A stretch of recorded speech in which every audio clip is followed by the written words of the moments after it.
105.7 FM.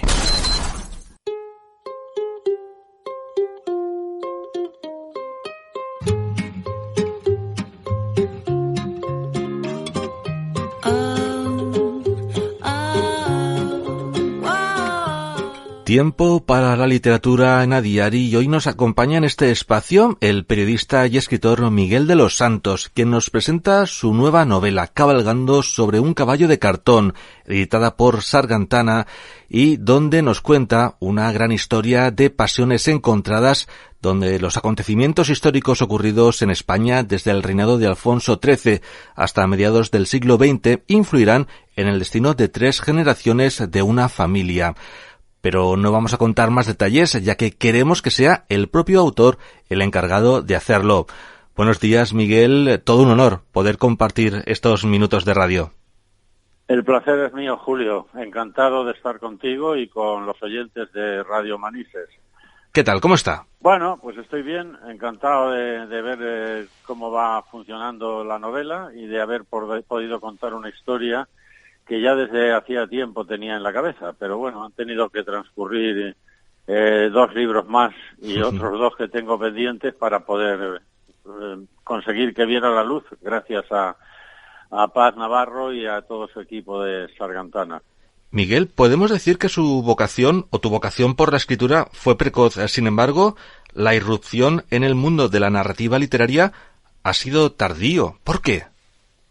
Mira, yo utilizo una metáfora para describir esta situación que consiste simplemente en reconocer que el éxito me impidió lograr lo que había sido mi ambición prácticamente desde adolescente, y era la de escribir. La verdad es que hice periodismo ya hace muchísimos años, y las cosas me fueron muy bien desde el principio. Entré en la radio tras hacer unas oposiciones y unos cursos en lo que eran las estaciones escuelas de Radio SEU, del SEU, por aquellos años, y antes de terminar los 3 cursos me había salido ya un trabajo en Radio Intercontinental de Madrid, que por aquel entonces, a finales de los 50, era una emisora muy importante aquí en la capital, ¿no? Competía Sí. Incluso con Radio Madrid de la SER.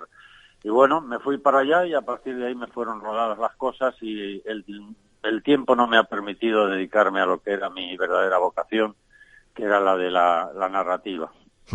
Tiene que estar centrado en el mundo de la radio primero y también en la tele después. Claro. Es que la verdad es que los acontecimientos se precipitaron en mi vida de tal manera que, como decía una famosa frase, el éxito mató al artista.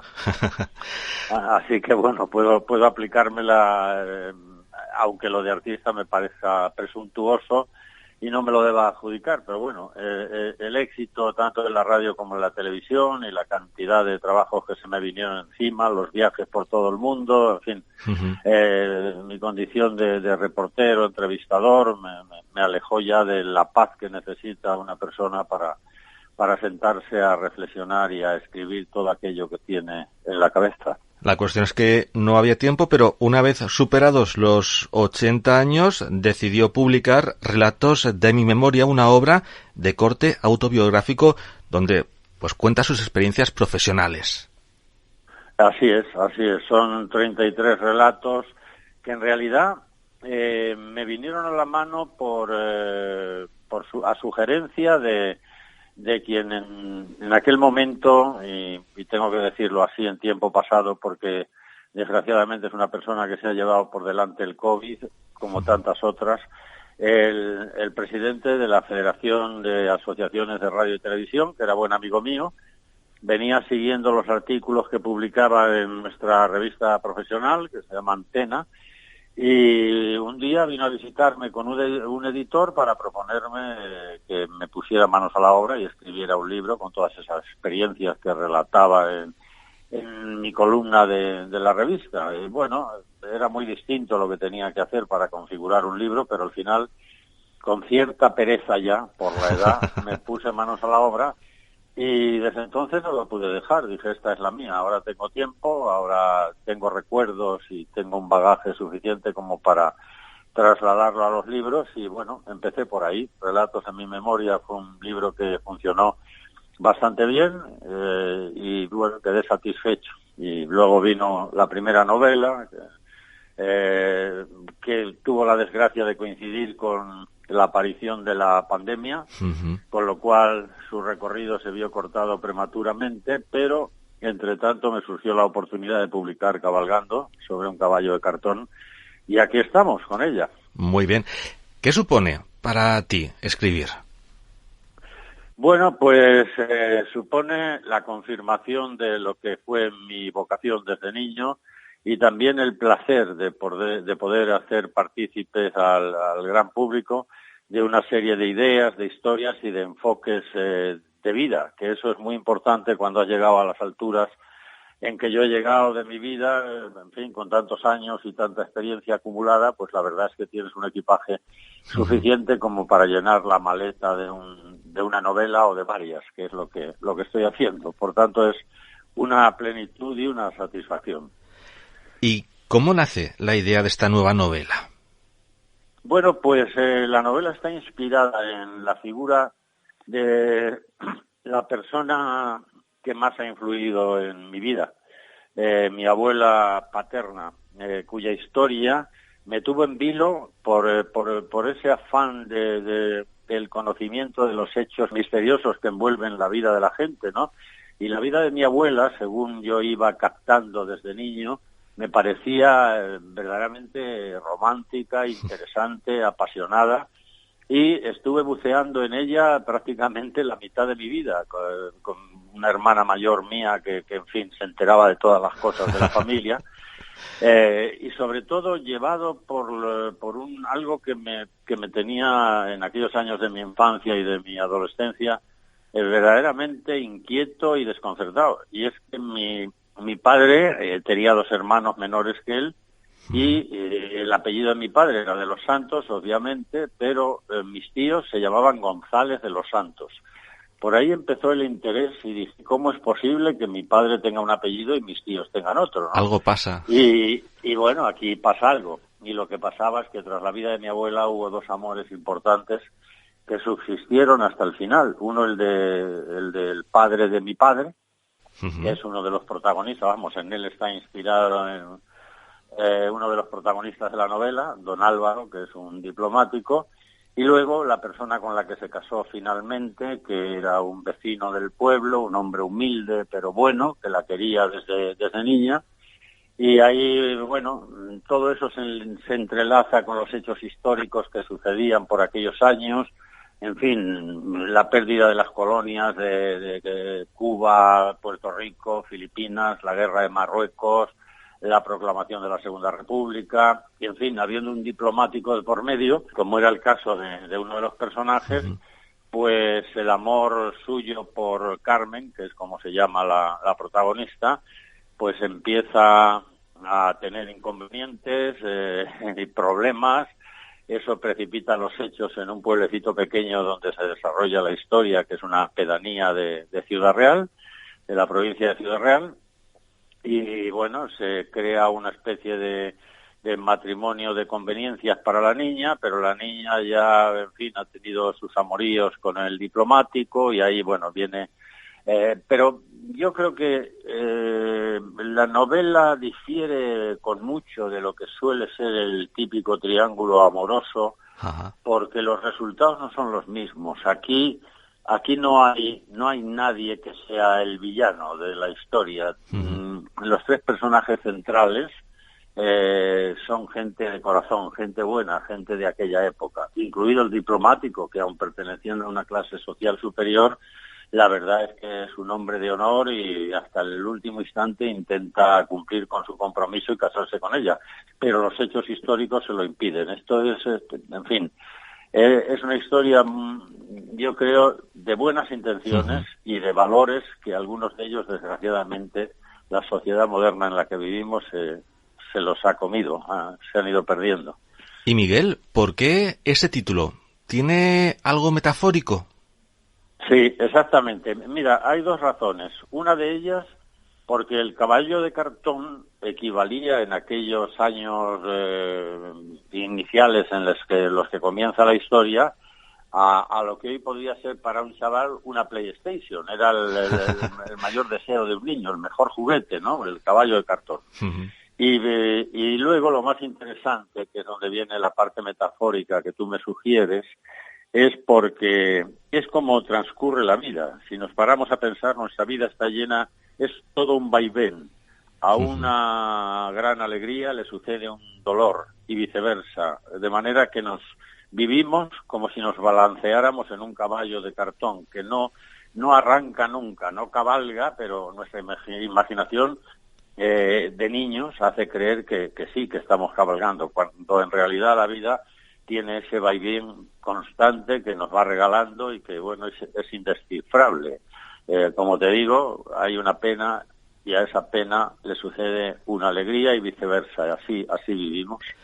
Y cuéntanos, ¿cómo está construida y narrada la novela? Porque también tiene cierta originalidad.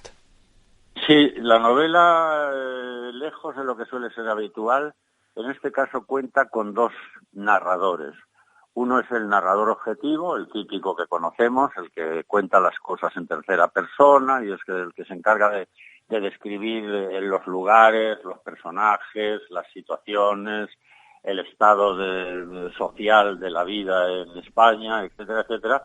Y luego está el subjetivo, que es el niño que empieza a descubrir en su abuela esas cosas que tanto le llaman la atención y que desde su perspectiva las va traduciendo y transmitiendo de una forma un tanto curiosa, que suele ser a veces divertida y a veces pues tierna, sentimental.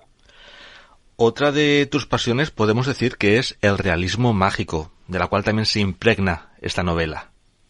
Eso es, sí, bueno, de eso no me puedo librar. La verdad es que no es mi propósito cuando me pongo a escribir, no sé, cumplir con los cánones de ese movimiento literario que le fue dado a la eclosión literaria en España de los autores hispanoamericanos que se vinieron aquí buscando una mejor fortuna y que a través de la figura de Carmen Balcells, que fue la pionera de lo que hoy llamamos el agente literario, y que en mi caso se llama Susana Alfonso, que es de ahí de Valencia precisamente y es quien lleva mis asuntos literarios. Bueno, pues todo ese movimiento fue bautizado, como tú recordarás, como el realismo mágico, el estilo de escribir de los García Márquez, Vargas Llosa, Benedetti, Cortázar, José Donoso, toda esa gente. Bueno, yo he sido un devorador de esa literatura, conozco la obra de todos ellos a fondo y siempre me ha subyugado, me ha maravillado, me ha hecho pasar algunos de los mejores momentos de mi vida y es inevitable que me sienta muy, muy influenciado por ese estilo. Por tanto, después de escribir, cuando leo mis propios escritos, descubro que hay mucho de ello en cada historia, ¿no? En cada relato, en su tratamiento. Porque soy de los que piensan que una novela, si eres buen lector, no solo te puede cautivar por la historia. A veces la propia historia que cuenta no es lo más importante, sino cómo se cuenta. Lo que te hace disfrutar es el estilo de la narrativa, es lo que te tira, ¿no? Y en ese caso yo soy muy cuidadoso en ese aspecto, ¿no? ¿Y cómo se ha conseguido construir ese retrato del país que efectúa a lo largo de las casi 400 páginas que tiene la obra? Pues mira, esa es una labor apasionante, porque es una labor de investigación. Tienes que volver a sentarte a estudiar como cuando eras joven y preparabas una oposición o un examen y recuperar datos concretos que tú tienes en la cabeza, pero no con la exactitud de una fecha, de una época, con todo lo que la envuelve, el costumbrismo, la forma de comportarse de la sociedad, incluso las tradiciones, la vestimenta de los personajes. En fin, ten en cuenta que la novela arranca en una época en que en estos lugares ni siquiera había todavía luz eléctrica, mucho menos, por tanto, teléfono, telégrafo, transportes, en fin, es un lugar prácticamente incomunicado. Ahí empieza la novela. y luego termina a mediados del siglo XX, es casi un siglo de recorrido, 3 generaciones, como tú bien has dicho en la introducción, y bueno, es una labor de documentación e investigación. Es lo que más trabajo te lleva. Es como un parto, donde tienes el dolor propio del parto y al mismo tiempo el placer del alumbramiento cuando ya ves que las cosas se van situando en su sitio, ¿no?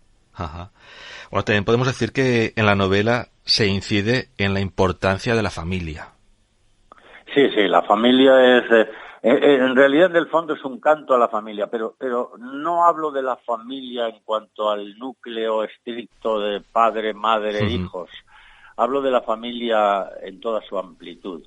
Abuelos incluidos, esos tíos que son personajes que se te van quedando en la memoria y que todos tenemos, y algunos de ellos, como es el caso de uno de los que aquí planteo, el niño, el protagonista, solo lo ha visto un par de veces en su vida, pero se le ha quedado en el recuerdo porque tenía unas características muy peculiares, o quizá porque lo vio en un momento importante de su vida, como es este caso cuando a uno de esos tíos segundos, primos de la abuela, lo recuerda la noche del velatorio de la abuela, cuando ella muere, que es por donde empieza la novela, por el fallecimiento de la abuela, ¿no? Aunque luego es un flashback enorme, donde empezamos por el día de su nacimiento, ¿no?